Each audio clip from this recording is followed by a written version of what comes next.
Collecting Avatar: The Last Airbender, the new Magic: The Gathering Universes Beyond crossover. I'm going to talk about an article that came out just 2 days ago on October 28th, 2025, talking about collecting Avatar, the collector product, play boosters, the bundle, the scene boxes, and all of that. Ultimately, by the end of this video, make sure to stick around because I'm going to talk to you about who I believe this product is for and if it's a good fit for you. Let's go ahead and jump in. Big thank you to all of our channel patrons. Your continued support of Martishius Magic is amazing. I think all of you are awesome, and I appreciate you so much for spending your time with us. Really quick, before we go ahead and jump into this article and start getting into the nitty-gritty, I want to thank all of our channel sponsors. Firstly, Card Conduit. That is a great spot that you can go to sell your Magic: The Gathering cards quickly and easily on the internet. Take your unused singles that are 50 cents or more and send them to Card Conduit. Depending on the amount of pre-work that you want to do, choose between one of 3 different services. I typically like to go with the sorted service because it's really easy for me to just put everything on a list in order, and it's going to save you the most on your fees. Join hundreds of other people who have used our code MartyMagic this year to save 10% on your fees when you check out. And also a big thank you to Heavy Play. Heavy Play has some of the best gear in Magic: The Gathering. Deck boxes, play mats, dice boxes, and more. Really nice carriers. It all has a really nice equip mag system where it all magnetizes together. If you are looking for the best gear to protect your best deck, then look no further than Heavy Play. And also a big thank you to Dragon Shield. I have been using Dragon Shield sleeves since 2009 when I first started playing Magic: The Gathering. I still remember my first Dragon Shields. They were purple and I used them on my mono black deck. Use our code MM5 to save 5% when you check out. You can find links to all of our sponsors in the description of the video and make sure that you save using our codes. First things first, I want to talk about this article, Collecting Magic: The Gathering Avatar: The Last Airbender, the 4 most important things to know. I'm going to link this article so you can go ahead and read through it yourself because I'm not going to read the entire thing. But again, make sure to stick around to the end of the video because I'm going to talk about collector products. I'm going to talk about a couple of the most recent collector products. I'm going to talk about who this product is for and ultimately if you need it, which the TLDR is you don't need it, you want it, and the FOMO is strong, especially if you're an Avatar fan. Harness the 4 elements and save the world with Magic: The Gathering Avatar: The Last Airbender. We're bringing one of animation's most imaginative and emotional worlds to Magic: The Gathering. With all the fiery flair you'd expect from this series, no matter who your favorite character is, there's something about this set for you. You can bend the battlefield alongside the gang when the set releases on November 21st. So as of the filming of this video, it is October 30th. Yeah, that's right. Spooky. Tomorrow is Halloween. What are you going to go as? Leave it in the comments. November 21st, the set is coming out. For all of the Avatar fans, I'm trying to say to myself, you know, if I were an ultra fan of something, like top tier fan of some sort of Universes Beyond IP, how would I be feeling? And if my favorite thing, let's say it's Aliens or Predator or Terminator, and they're bringing the set to Magic: The Gathering, I would be absolutely floored and hyped. And I have started watching Avatar. I really love how Magic: The Gathering and these Universes Beyond, not only does it bring new players to the game, but it also brings players of Magic: The Gathering to IPs that they may have otherwise gone without watching. Avatar is something that I've known about for years. I've heard all the hype around it. I just never pushed play.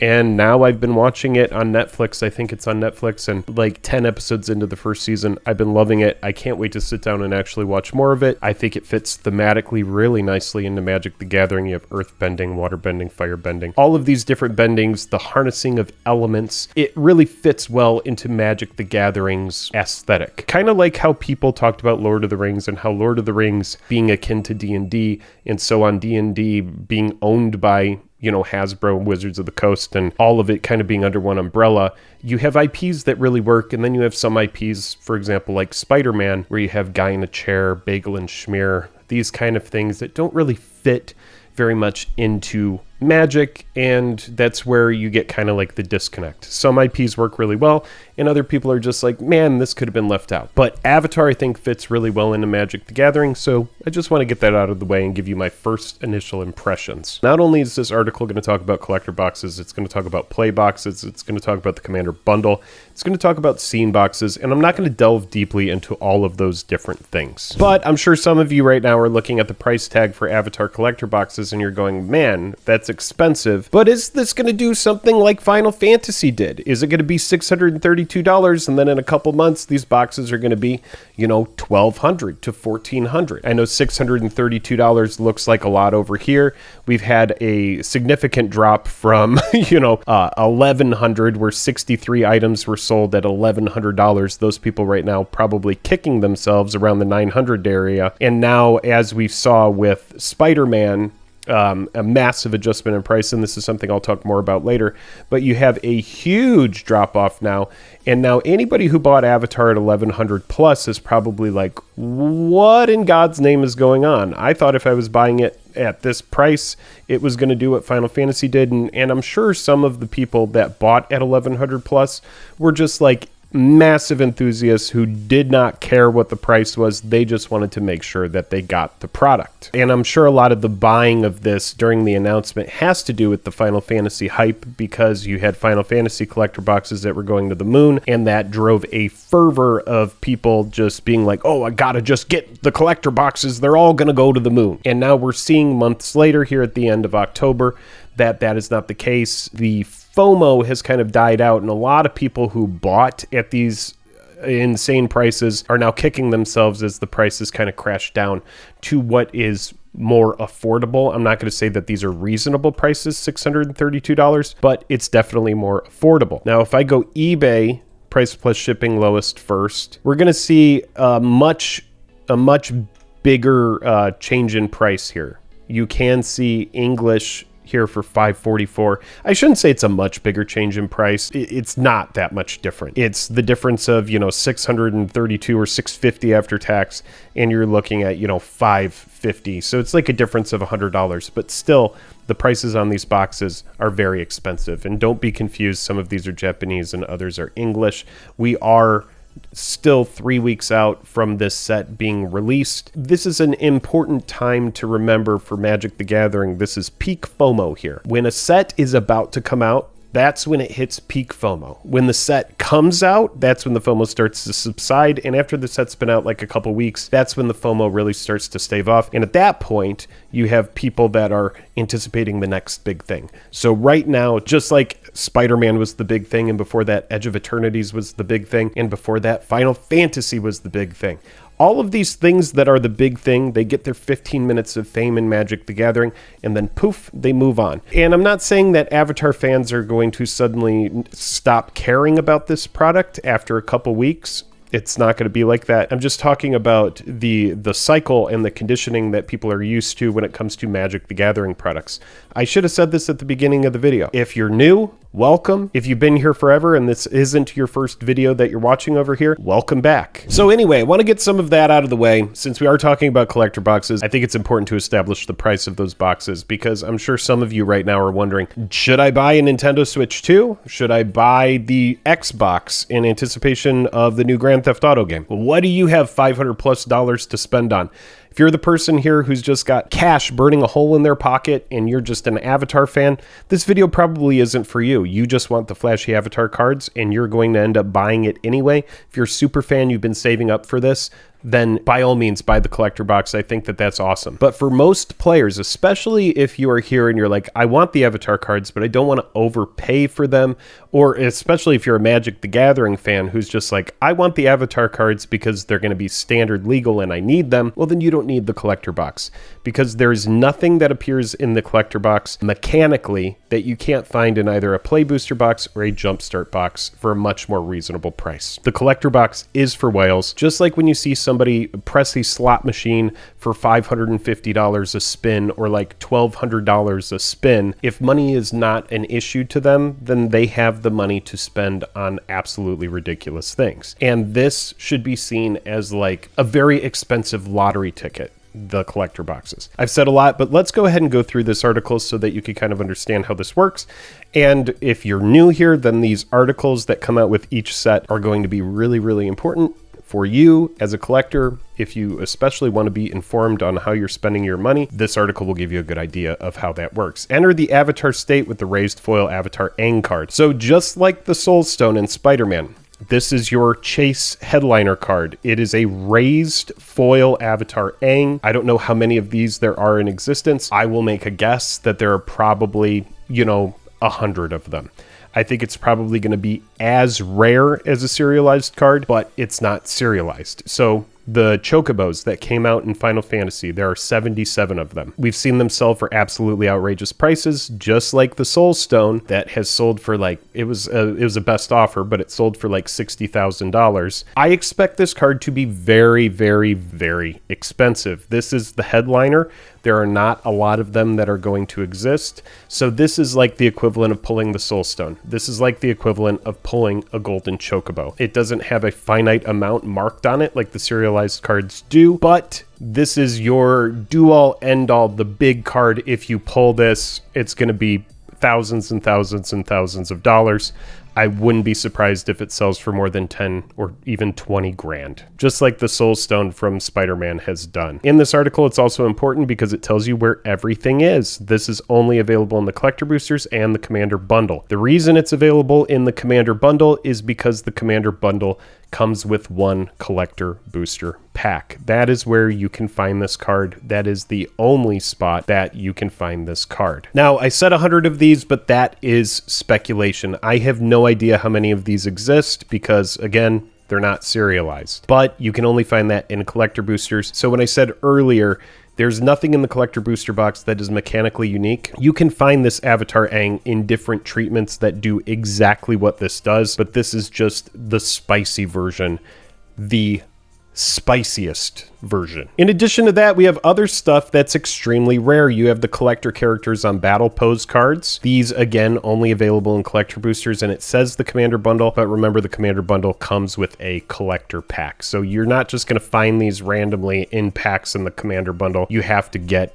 it out of the collector pack in there. So it's going to be just as rare as in the Collector Boosters. These are going to be very, very rare. This is going to remind you of the Neon Ink Chocobos that were green, pink, yellow, black, and blue. These are also inspired by the intro of Avatar. If you've ever watched the show and the intro, everything's kind of highlighted in these colors, whether they're from the Water Nation, the Fire Nation, and so on. We also have source material cards. These cards are going to be kind of confusing to folks. I've seen people commenting on social media saying, what are these cards that are just screenshots from the show? This is not new. They did this with Final Fantasy as well, and this seems to be the Universes Beyond way of adding more variants into these Universes Beyond products that have moments from the show. These are called the source material cards. Follow the original series across source material cards. And these cards as well are not new to Magic cards. These versions are new, like this moment with Aang or this moment with Aang and Appa, but these are just Force of Negation or Lifelong Friendship, but then the actual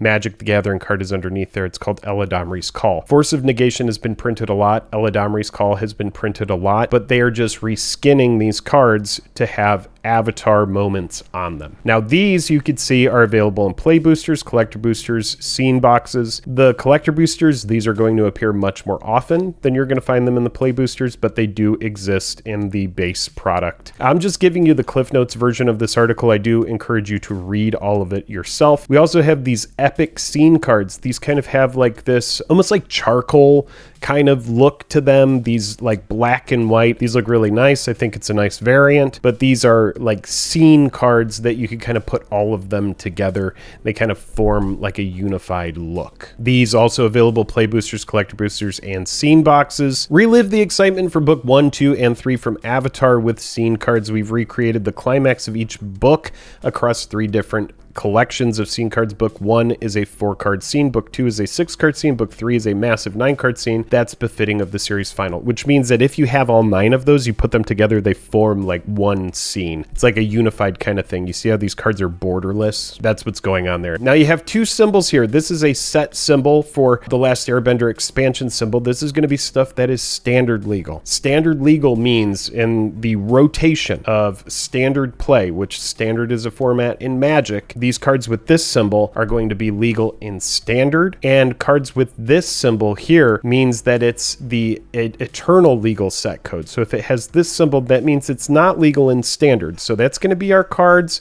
up here like this.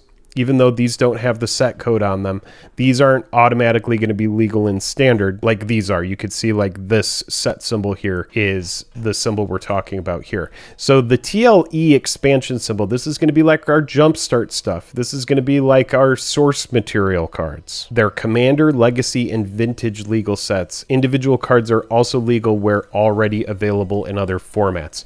So say one of these cards with this symbol is reprinted into standard in the future, then this card will become legal in standard format if it's reprinted. You have all of your information here as far as the MSRPs go. You also have important dates here so that you can keep up with all of that. And then we also have the Firebending Student, and this is a WPN buy a box promo, meaning if you buy a box, you're going to get this card from your LGS while supplies last. Most of you who are watching the video are not subscribed, so if you want to do me a favor and help me out in a big way, just go ahead and subscribe, especially if you find this video useful, especially if it's your second Martishius Magic video and you know you're going to be back in the future. Hit us with that subscription. You have no idea how much it helps the channel by you subscribing, especially if you're going to be back. Now let's get into Booster Fun. And what is Booster Fun? Booster Fun is just Wizards of the Coast's way of saying, here's all the new variants, here's all the new treatments, here's all the new stuff that is different from how Magic used to be. Magic used to be, you would get cool promos, but most of the time in a given set of Magic, you would get regular versions of cards, and you would get those cards in foil. But in recent years, geez, I mean, it's been years at this point, at least 5 years, of Magic the Gathering.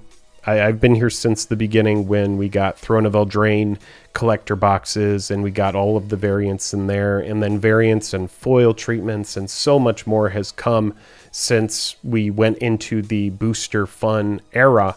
I call it the variant era. So many new cards have come out since we started, but when you see Booster Fun, that just means all of the fun that goes into opening a booster pack. When you open a booster pack, you're not just seeing regular cards and foils, you are seeing cards that are wild treatments and all of this and that and the other. We have this raised foil treatment of Aang like we've already talked about, only available in collector boosters. If you want to pull the headliner card, you got to shell out the big bucks so that you have a chance to pull it. Harness the elements and transform Avatar Aang into Aang, Master of Elements. This stunning borderless version of Aang brings the artwork of one of the series creators, Brian, oh god, I'm going to butcher his last name, to Magic for the very first time. Just as Aang fulfills his cosmic destiny to bring balance to the four nations, this raised foil treatment unifies our past Booster Fun designs with Avatar: The Last Airbender to create the ultimate collectible. Yes, FOMO pumping the hype. The battle pose cards only available in collector boosters. We have these cards here, which are like the extended art. This is a battle pose card. This is the borderless traditional foil. You can find this in the play booster. It is going to be much rarer in there than it is going to be in the collector booster. You have a much better chance. And then the same is true with the source material cards that we already talked about. You are going to find them a lot in collector boosters. As of the filming of this, I'll go ahead and address this. I am an ambassador for Avatar: The Last Airbender. I've already opened a collector box, and I will tell you, these are appearing a ton in the collector boxes and not nearly as much in the play boosters. You will find them in the play boosters, just not at nearly the same rate. Borderless scene cards, like we've already talked about. You also have these scene cards that aren't in this same treatment, but these are also scene cards that if you put them all together, they're going to show a unified treatment, a unified theme. Those are available in collector boosters. You're going to get them if you buy the scene boxes, which is just like, if you buy it, you get the scene cards and you get some play packs as well. Borderless double-face sagas, you're going to be able to find these in play boosters, collector boosters as well. And then the field notes versions of cards, these are some of my favorite versions. This isn't the first time that we've seen these. Field notes versions of cards were in Bloomborough as well. Badgermole Cub is easily one of the best cards in the set. Fantastic card. The evolution of the bear in MTG is just insane. You used to just get a 2/2 for 2, but now you get a 2/2 with Earthbending 1, and whenever you tap a creature for mana, add an additional green. Anyway, we don't need to dig into that. You also have the really cool elemental frame cards, and these are just absolutely beautiful. These are really, really nice. You can find them in play boosters, collector boosters, scene boxes. Then you also have the lands, which you can find in, literally everything. The bundle, the scene boxes, the play boosters. You're going to find the lands everywhere. Really, really important. If you scroll down to the bottom of this article, you're going to get actual odds. Okay, now they're going to break down how the play boosters work. You're going to get 14 Magic the Gathering cards. 6 to 7 of those cards are going to be commons. You're going to get 3 uncommons. You're going to get a wild card of any rarity, which could be a common, an uncommon, a rare, or mythic rare from Magic the Gathering, Avatar: The Last Airbender main set. It could also be an uncommon scene card, less than 1% of the time. A rare mythic rare scene card, less than 1% of the time. So this is what I was talking about when I was saying you can get these special treatments in play boosters, but this is where they break down the odds. Like, yeah, you could get a pose card less than 1% of the time, or a rare mythic elemental frame card less than 1% of the time, and so on. A mythic rare borderless double face saga card less than 1% of the time. They don't get into how much less than 1%, but it is less. A rare mythic rare, a rare 80% of the time. So this is going to be guaranteed. You're going to get a rare or a mythic rare in each play booster.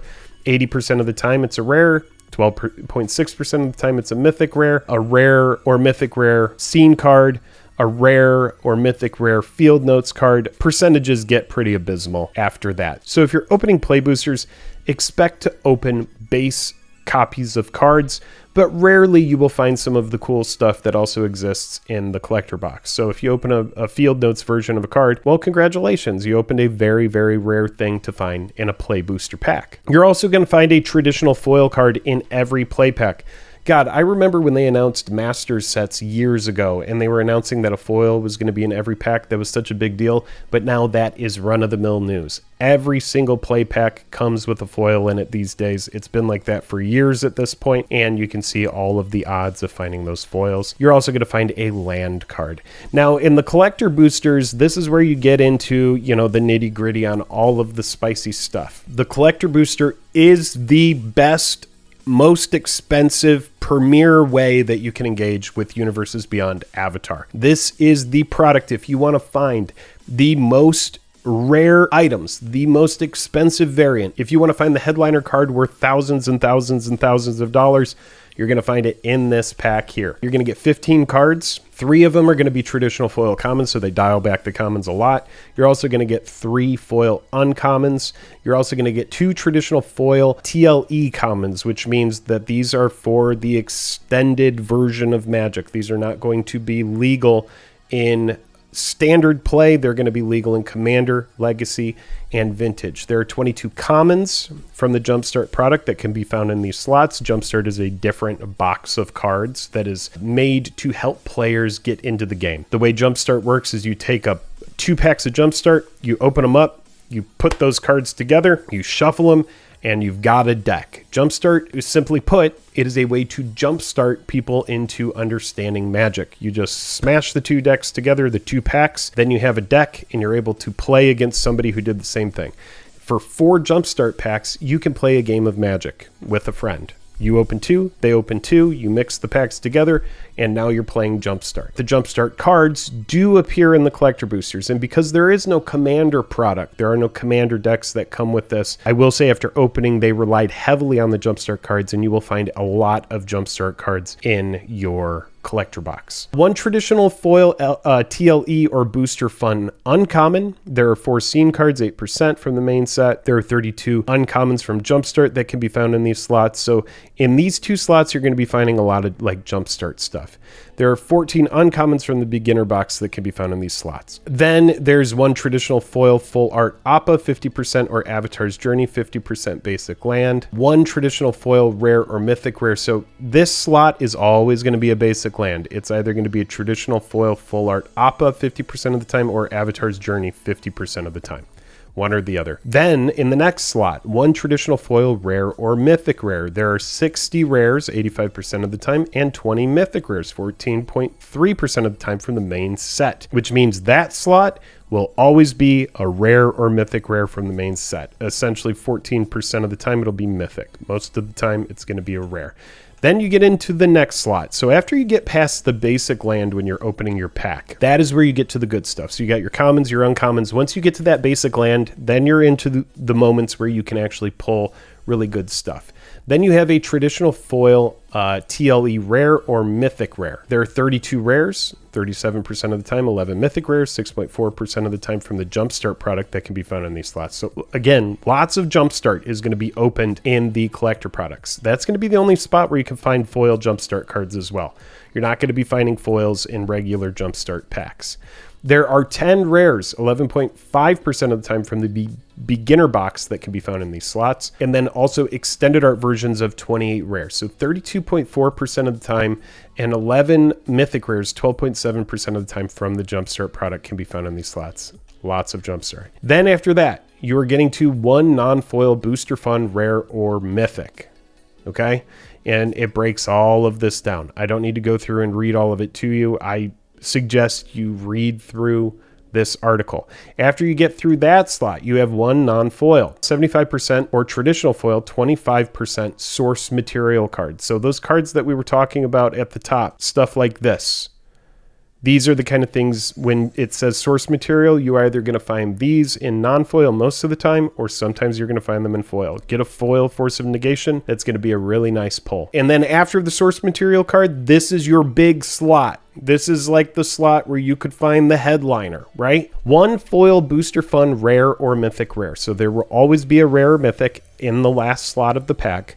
A rare 12.8 or a mythic rare 1.8% scene card. A rare 11.4% or mythic rare 5% field notes card. So these are all just different variants. A traditional foil rare 2.1% or mythic rare 1.4% battle pose card. A neon ink foil battle pose card.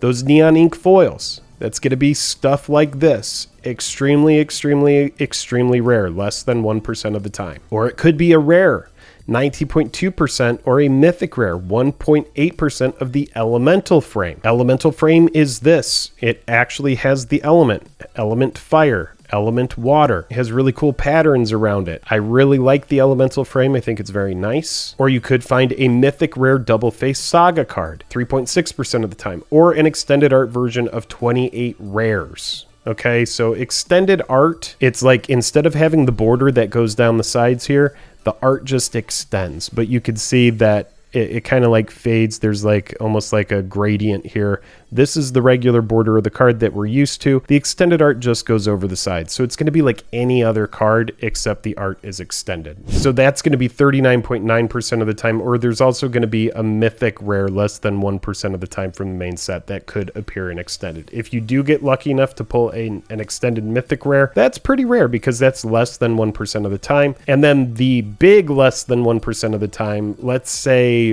this is kind of an exaggeration, but like, let's say 9,999 times out of 10,000, you're not going to pull this avatar. But maybe you're going to get very lucky and you'll go home with the headliner, which we talked about, is this. This is going to be less than 1% of the time. And if they gave you the exact odds on it, I would imagine it's like 0.0001% of the time.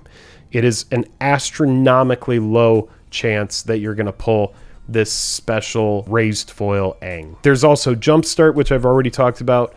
20 Magic the Gathering cards, 46 possible Jumpstart themes, some of which have multiple variants, 1 to 2 rare or mythic rare cards per pack, and it includes lands, and it has a theme insert.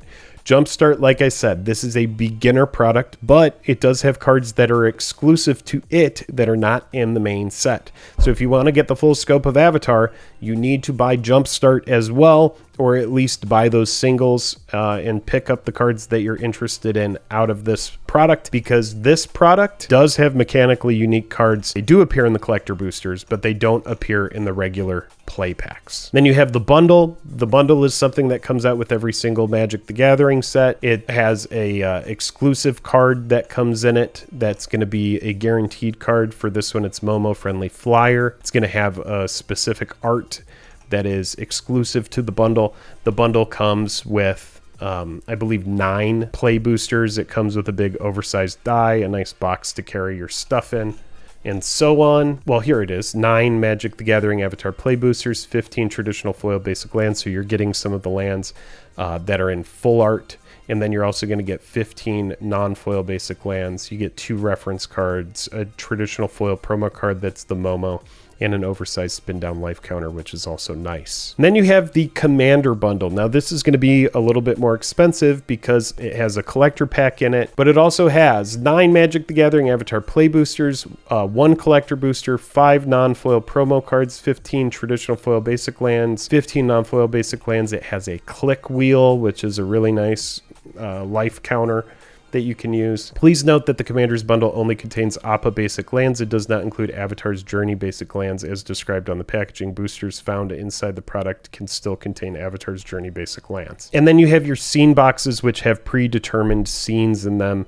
And again, these are cards that Magic the Gathering Avatar play boosters, 6 traditional foil borderless scene cards, 6 art cards, 1 display easel. And then they also made a beginner box, and the beginner box has everything that you need to onboard into understanding Magic the Gathering. 10 themed Jumpstart half decks. 2 of the Jumpstart half decks are tutorial decks and are designed to be played against each other. Each half deck includes 20 cards. Shuffle 2 together and play, like I already talked about. 5 non-foil tokens, 2 game board playmats, 2 how-to-play guides, 2 reference cards, 2 spin-down dice, 1 reference guide booklet. And then you also have all of the pre-release packs. These are what will be given to you, and these are themed to go with whatever element. So choose 1 of 5 sealed pre-release packs to begin your journey with Magic the Gathering. So these are the pre-release kits. They come with 5 Magic the Gathering Avatar play boosters, 1 seeded Magic the Gathering Avatar character booster. Each character booster is themed around a different avatar, the Last Airbender character, and a color of magic. 2 non-foil double-sided tokens, 1 traditional foil year stamped rare or mythic rare, and 1 spin down die. That is the article. Now let's go ahead and talk about the collector boosters again. On TCG Player right now, you can pre-order an Avatar The Last Airbender collector booster display. It's currently $632 before tax on here. You could see the high sale price, $1,500, and the lowest was $539.01. If you look 6 months here, you have initial listings go out, and people are buying on these very expensive prices. People are buying the moment it went live. Now the price has gone through a massive adjustment. I want to talk about this because this is kind of the reason that collector booster boxes have just gone absolutely insane. This is the Tales of Middle-earth special edition collector booster box display. This product has serialized cards in it. You could see in the last year what this product has done. And I wish the chart actually went back earlier, because this product you were able to purchase for less than $300, and now it's at $25.50. You have Universes Beyond products like this that you can look at that have extremely, extremely rare cards in them. There are serialized, beautiful serialized cards in this, like the One Ring by Justine Jones. There are only 100 of them. They sell for, you know, I see eBay listings for them for around like $100,000. This is the exact card I'm talking about. Lord of the Rings, the serialized 2 of 100 Grail BGS 9.5. Beautiful, beautiful card. I love the psychedelic look of this. This is only 2 of 100. You might be looking at this and you're like, oh, that's like the One Ring that Post Malone bought. No, it isn't. That is a different serialized The One Ring, and that was a 1 of 1. That sold for $2 million. Post Malone bought it from Brooke Trafton, who pulled it in Canada. This card here is another serialized version of The One Ring, and it only appears in this Lord of the Rings product. Now, this is very much the Cliff Notes version of this, but this product doesn't just have the One Ring. It has Sauron, it has Gandalf, it has so many other serialized cards in it. It has the Nazgul at Uncommon that are like $100 a card these days in foil.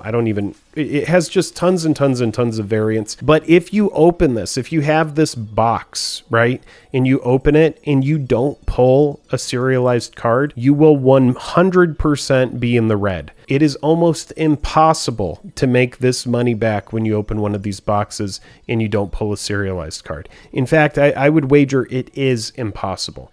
So if people are looking at a product like this, and I have to remind myself, Jake, you're not a Pokemon collector. You're not a Yu-Gi-Oh collector. a Flesh and Blood collector. You don't collect Weiss. You don't collect One Piece. You don't collect all of these different TCGs that exist. I have to remind myself that when people actually come into Magic the Gathering that are new, they don't have years and years and years of built up knowledge where they're able to take a look at a product like this and be like, oh, is that going to be like Lord of the Rings or what? You have to really be here. You have to be ingrained. You have to be following this for years in order to be an expert on it. And I don't even consider myself to be an expert. I just know a shit ton about Magic the Gathering collecting these days because I've been here since 2009. I've been here before the Booster Fun era. I've been here before the Variant era. I remember when old cards, when people used to say, oh, the Elish Norn promo, or, this promo or that promo, or, oh, that alternate art foiling. Well, what was it from? Was it from the vault, or what foiling was it? Nowadays, there's so many different foils. It's really hard to keep up. And so if you aren't here following this all the time, it's really hard to stay in the loop. So people looking at that Lord of the Rings product, you might come over here at Avatar and be like, oh, Avatar's a really, really popular IP, just like Lord of the Rings. If that box got to 2,500 and I'm buying the Avatar box for 632, that should just be like guaranteed cash, right? Well, they're different products. One of them has Lord of the Rings IP, the other is Avatar IP. That is the most obvious distinction between the two. One of them has serialized cards that we just looked at for very, very powerful cards like the One Ring. The One Ring, game changer. One of Magic the Gathering's best cards in recent years. Just absolutely amazing how strong that card is. The fact that it's colorless, it can go in any deck. In Commander, where it really shines, the card protects you for an entire rotation around the table. Once you get to the end of a game of Commander and everybody's board is completely built up, it's all cluttered, there's so many threats, there's a threat here, a threat there. Being able to play the One Ring and protect yourself for an entire rotation around the table until it gets back to you is such a huge effect. I don't think Avatar has any card in it that's going to provide that kind of huge effect. Okay, so even though you're looking at this product and you're like, wow, this is insanely underpriced compared to like the Lord of the Rings box, it doesn't necessarily mean that this box is going to do the same thing, because they are different products. And especially nowadays, as people are starting to wake up to the massive amount of product fatigue that there is. I was just talking earlier this week when we had the PlayStation Secret Lair go online, and I was like, man, this actually feels like a tax. I got on, I looked at it, I was like, oh, I like Last of Us. Okay, I guess I'll buy these. And then I was like, oh, this has a Blightsteel Colossus. I might as well go ahead and buy that. Before you know it, I've spent $200 on these cards, and it's not fiscally responsible, right? Especially as we're going into the holidays.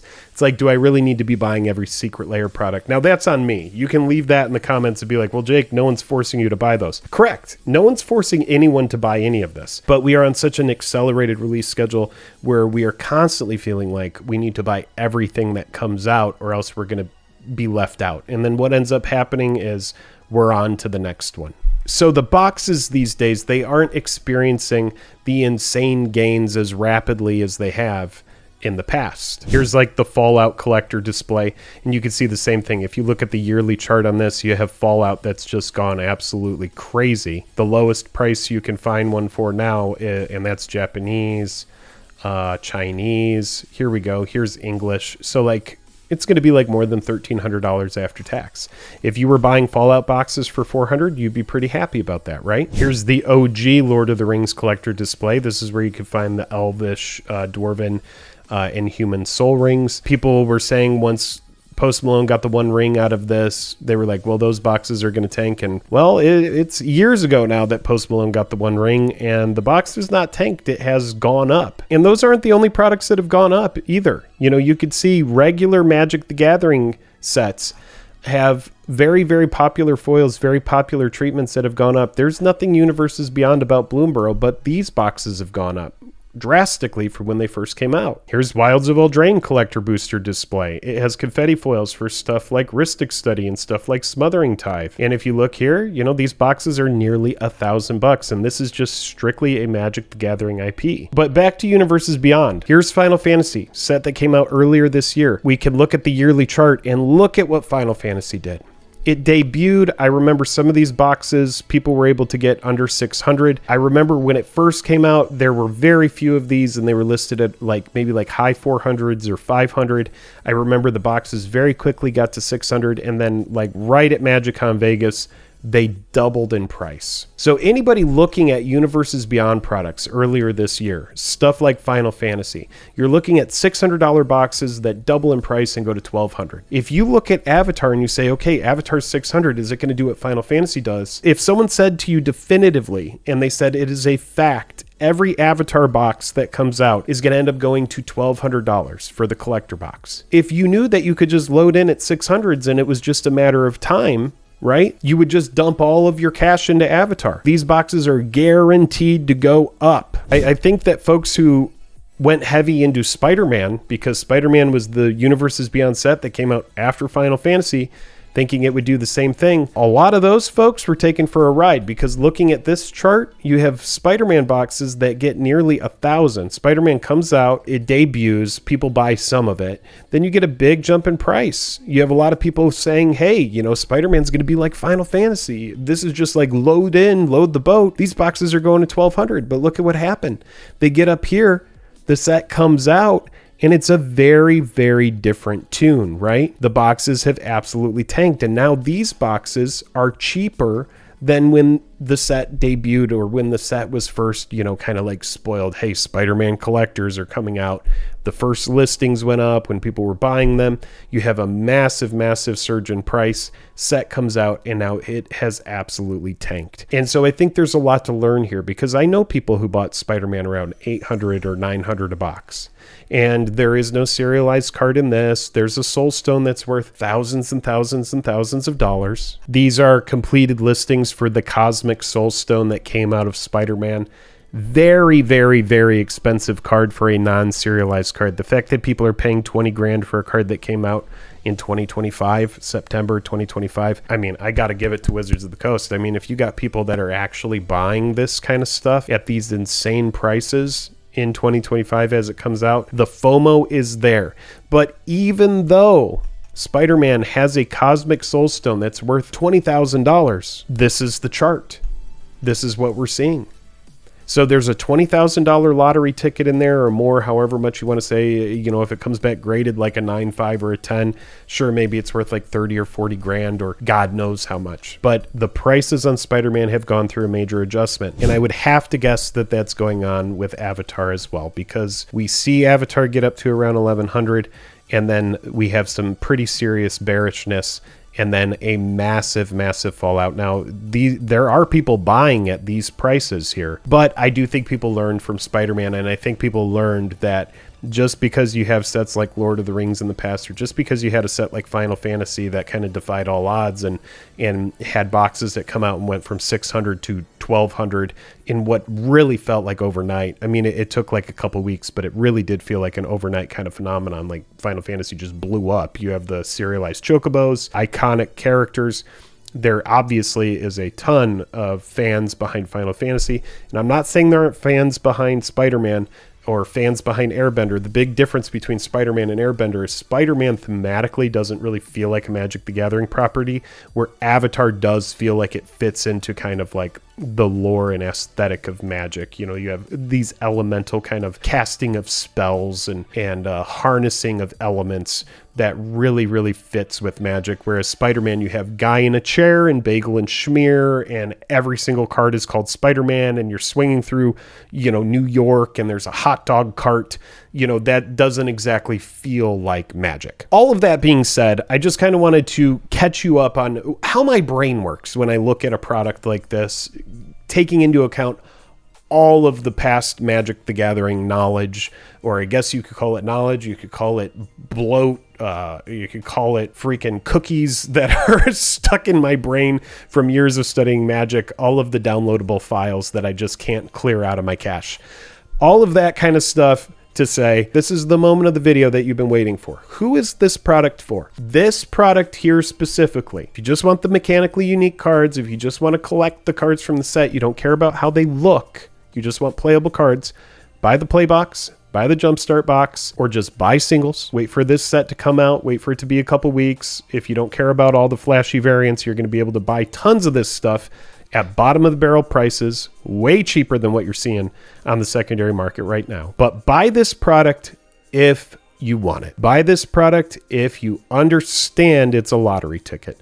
Buy this product if your intention is to open it and enjoy the cards. I'm not saying that you can't buy it and put it on a shelf and maybe make money in some years. I'm not saying that it won't go up over time. Most Universes Beyond products have. Here's one of my least favorite collector products that's ever come out, and even it has kind of gone up. Doctor Who, one of these boxes that's just like, it's okay. But it has gone up in price. You're looking at almost $500 a box. I remember when this was around like $250. Even it has gone up. So I do believe that in the long term, you could have Avatar do a thing where we go through this big dip and then maybe we get back up to this price. But I think it will take a lot of time. And I think that people are getting to the point where they don't just have unlimited money to throw at Magic the Gathering. And I do think if you buy around this price, it's kind of low risk. I don't think that these boxes are going to drop lower than, like 500 or like 450 or what Spider-Man is doing. There's no way in a snowball's chance in hell that they're ever going to drop lower than, like $300. So if you buy this and you're like, my goal is to make money. If your goal is to make money, right? Buy this and don't open it, because your chance of pulling the headliner Aang is microscopic. You will not pull it. But if your goal is to enjoy this, you're like, you know what, Jake? I hate everything you're saying. I've been saving up for Avatar, and I know that I'm probably not going to open value in my box, but I don't care. I want to have cool variants of the cards, and I've been saving up. I just want to buy a box, and I'm going to do it, even though I know it's not responsible, but I just want to do it because I enjoy Avatar. It is my favorite thing in the world, and I want to have cool variants of the cards from Avatar. And you know what? I do want to take a chance on the lottery ticket. Maybe I do find something really cool. Yes, maybe you will. If you understand that by buying it at a price point of $630, if you understand that when you open it, your odds of actually pulling value are microscopic, your odds of breaking even are very, very low, your odds of pulling the headliner are next to non-existent, then by all means buy this. But don't buy this thinking that if you open it, the cards that you open are going to be worth this value. Because like every other Magic the Gathering set that exists, if it isn't the flashiest variant, if it isn't some highly anticipated card that people want for casual and competitive, if it isn't, the headliner, if it isn't one of the neon ink frame cards, the chances of you breaking even on this price, they're just not there. That is less than 1%, right? Most of you are not going to break even if you open this. The way you make money on this, if you want to make money on it, is to buy these boxes and do not open them. But for all these people, all these flippers and scalpers that think you could just buy the box and hold it forever and it'll go up and it'll do what Lord of the Rings did, that's just not going to happen. Like, I'm very lucky. I bought a Lord of the Rings special edition holiday box when it was $300. Now it's worth $2,500. I just like having sealed collector boxes. That's one thing that I enjoy having. I like having sealed product because, I don't know, I think it's cool. It's just how I like to engage with the game. I have so many Magic the Gathering cards that for me, when I get a new box of cards, I can't justify opening it. I say to myself, Jake, you need to organize everything else before you can open another box of cards. If you're here for Avatar and you're like, man, I'm really excited for this set, and I just want to, open these cards and enjoy them, then great. If you just want the Avatar cards, there are much cheaper ways to engage with that. Wait a couple weeks after the set comes out and start hunting for deals. I promise you, you are going to find all of the cards that are, $20 now are going to be like $5 or less. Unless there's some sort of anomaly. Most of the stuff that's super expensive right now is going to be like literally 95% cheaper once the set comes out. And that is going to be the bulk of the set. For cards that might be a breakout in Commander, a breakout in Standard, breakout in Modern, breakout in whatever format, sure, there will always be cards that defy what the trend normally is, which is for things to bottom out and be cheap. But most of the set will be cheap. The price on this, just know that if you are buying at this price, $632, just know that your odds of actually breaking even or going into the green are extremely, extremely low. If you do pull the headliner card, congratulations, you hit a nice little lottery ticket, a nice little payday. But it's like the same thing with like a slot machine. If someone's doing a $500 spin, most of the time when they spin, they're losing that money. It takes them spin after spin after spin after spin after spin before they hit. And when they do hit, yes, they will hit, like 50 times their bet or, 100 times their bet. if you're in for gambling, just know that that's what it is. I hope this video has been informative to you. I hope it has brought you some sort of enlightenment, especially if you are new to Magic the Gathering and you are here because of Avatar and you're on the fence about buying a collector box. I hope that this video has helped you come to some sort of conclusion. Obviously, nothing on this channel is financial advice. Everything here is for entertainment purposes, but I have been playing Magic the Gathering for years and years and years, and I am a big collector. If you ask anybody who knows me, they know I have a ton of Magic cards. I've been around for a while. All these names that are scrolling by, these are patrons at the $10 level or higher. They support the channel with their hard-earned dollars, and we appreciate all of them so much. If you have any additional questions, leave them in the comments, and I will do my best to answer all of them to the best of my abilities. If you're like, hey, Jake, can you elaborate a little bit more on this? I'm happy to do that. I want to be able to help you out here. And yeah, for anybody who wants to get involved on a deeper level, we do have Patreon as well. You could support the channel and help make sure that we continue to go full-time over here. I hope to catch you in the future, and I will see you later. Goodbye.